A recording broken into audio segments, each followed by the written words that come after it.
Hello guys, so dito na naman tayo.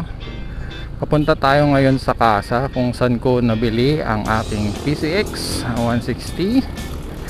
Kasi ipalinis ko yung aking panggilid. Medyo malata kasi siya. And then ang hina niyang humatak. Parang noon nung nagpa-change oil ako, ganito siya. Hindi ko pinalinis yung panggilid ko nung time na yon. Pero ang naging suspect ko nga bakit humina siya yung panggilid talaga. Sa mga bago pa lang sa aking channel, wag niyong kakalimutang mag-subscribe at i-like at i-share ang ating mga video. So dito yung ating nabilhan. So Honda Elite Binmaley branch. Yan. So dito tayo pupunta. Sana walang masyadong nagpapagawa. Yun, wala oh. Pwede pa ako mag-vlog dito sa loob nito. Check natin. Dito na tayo. Yan nga guys, nakasalang na agad ang ating P6 at umpisahan na niyang linisin. Yan. Kumalinis naman. Kiris lang dito kasi sa ilalim. Dito lang naman kasi nagpukon ng dragging yan. Okay. Ito sa loob. Sa loob ng itong bill na to. Oo. So may clutch na. Okay. At ayan nga guys, tingnan nyo maigi. Ang dumi ng loob ng bell. At guys, tinanggal na rin niya yung ibang mga parts. Tinignan ko rin yung belt, baka may crack. Mukhang okay naman siya. Yan yung sabi nila umuluwag daw yan. So masigit pa naman pala siya. Ang naman dito. Hindi basta umuluwag. Hindi siya gaya lang ito. Dito lang ako nagtaka kasi ang kinis ng clutch lining niya. Bakit ganun? Gumamit siya ng air spray para tanggalin yung mga alikabok.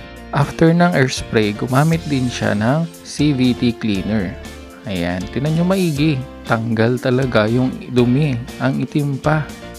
Sabi ni Kuya Mekaniko, swerte ko daw at may CVT spray na available na binuksan sila. Dahil kung wala daw yan, gasolina daw ang ginagamit niyang panlinis.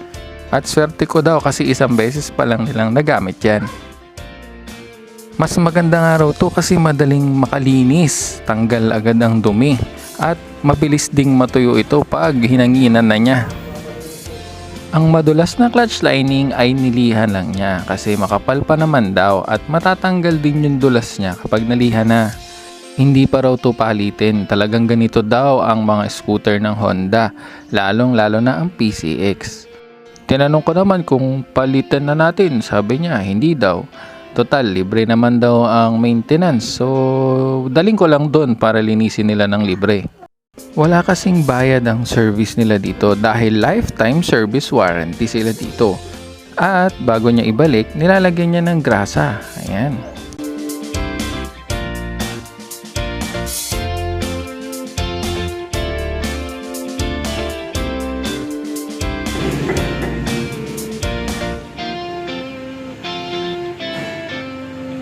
Ayan, binabalik na. At meron pa kasi akong pinapagawa sa kanya. Pinapacheck ko din kasi yung preno sa likuran. Ayan, binaklas na nga niya eh.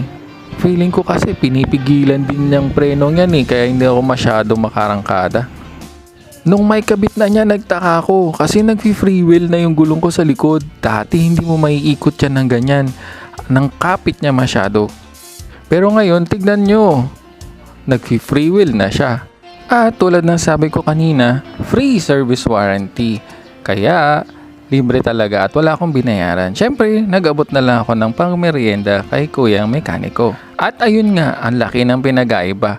Ang sarap na niyang gamitin. Nag-iba rin ang tunog ng makina. Nagagalit na siya. Kanina, before ko dalhin doon, ang tahi-tahimik ng makina niya.